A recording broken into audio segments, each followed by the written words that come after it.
Alright, I watched a video lately from an atheist who reads the Bible. It was about the Ten Commandments, and it pointed out the hypocritical fact that Moses came down with some stone tables with commandments, of which one of them was, "Thou shalt not kill." And when he saw the people made a golden statue, he immediately had 3,000 people killed. He also emphasized that Moses then later went up again. New stone tables made, and these stone tables had different commandments. But what struck me was something else, that Aaron, who stayed behind when Moses went up the mountain, collected the people's gold to make a golden statue. Now, what is with the gold? Because I just watched this as gold prices broke another record, and yeah, let's try to hypothesize a little bit about the historical events that might have taken place. Now, gold has been money for thousands of years, and it beats everything else because it is rare, it is durable, and it is divisible, so you can easily make change. Because it is rare, you can have a lot of value in a very small volume, so that's very practical. And you do not have to be afraid that in most cases you don't have to be afraid a lot of golds will suddenly show up, because it's very hard to dig it out of the ground. And even quite recently, proponents of paper fiat money have admitted that gold still has a role as money, as a supreme money, like Greenspan, for example. So while trillions of bailout money get forced from wise people to reckless people, the amount of gold grows only slowly compared to the amount of credit and money. So what does it mean?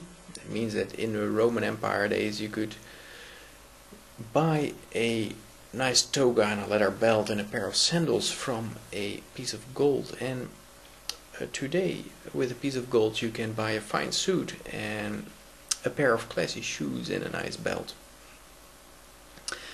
In the meantime, the dollar lost 95% of its value since the Fed got founded in 1913, and I think it's quite safely to say that the euro will never live that long. So what governments do when they handed out too much promises, and promises is basically credit. Credit is a promise for money, and you can, if you promise people old pension age, then it is also a form of credit. And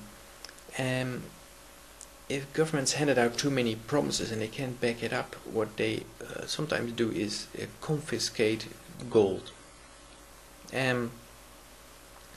This is what happened in 1933, for example, by Roosevelt, and in several other forms earlier and later in history. This also happens, and when the theft sinks in with the people, the fighting usually breaks out. So could it be that this was the first gold confiscation ever recorded in history? Because maybe Moses made so much promises to the people that he thought, maybe I better go up a mountain and stay away for a month and have a good, make up a good story when I'm there. And yeah, and what Aaron then did, who stayed behind trying to combat this first credit crisis, was well, if you all give me all your gold, and he did this with the excuse that he had to make a statue for them to obey, and of course it was presented that the people asked for it. As always, the people ask for it, and then usually they have to be forced to do it anyway.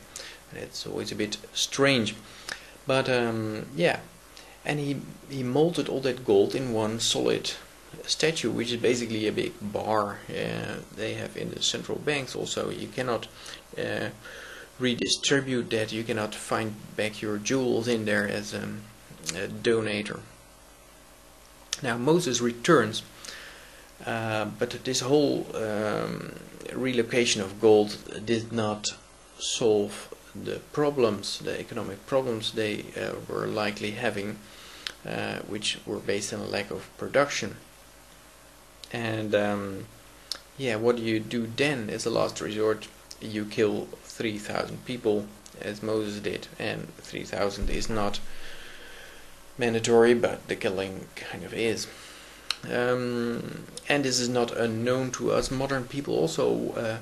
Wars have always followed credit implosions and hyperinflation. So the Fed was founded in 1913 and World War I started in 1914. 1 year later, hyperinflation in Weimar Germany took hold in 1922, and Hitler wins a majority at the same day as Roosevelt confiscates the people's gold in the United States, which is March 6, 1933. And at the end of the video I have a picture of that newspaper. And a couple of years later, in 1939, World War II starts. Napoleon made a lot of promises to people, too much promises, and he ended up marching them to the Russian battlefields where they died in the Russian famous winter. So if you overpromise on social security for the old, you can just nationalize healthcare.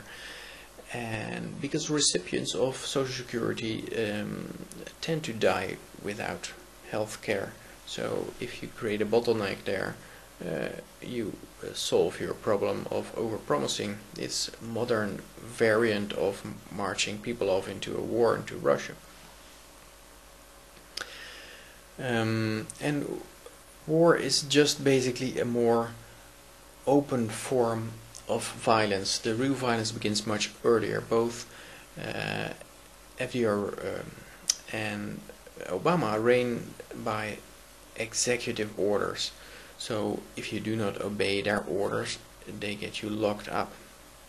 And you could say that the violence in Germany can be traced back to the inventions of forced wealth transfers. When Bismarck invented the welfare state, it was already the first form of forcing money from wise people to reckless people.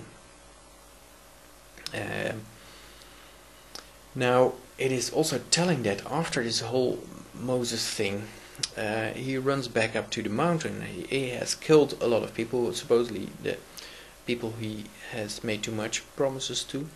And then he goes up to the mountain and he comes back with stone tablets with more regulations also, yeah, of course.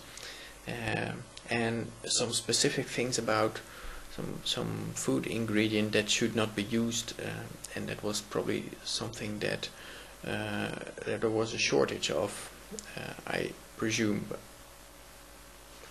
Well, these are just some ideas and speculations, and let me know if you like it, enjoyed it, or think it's total bullshit.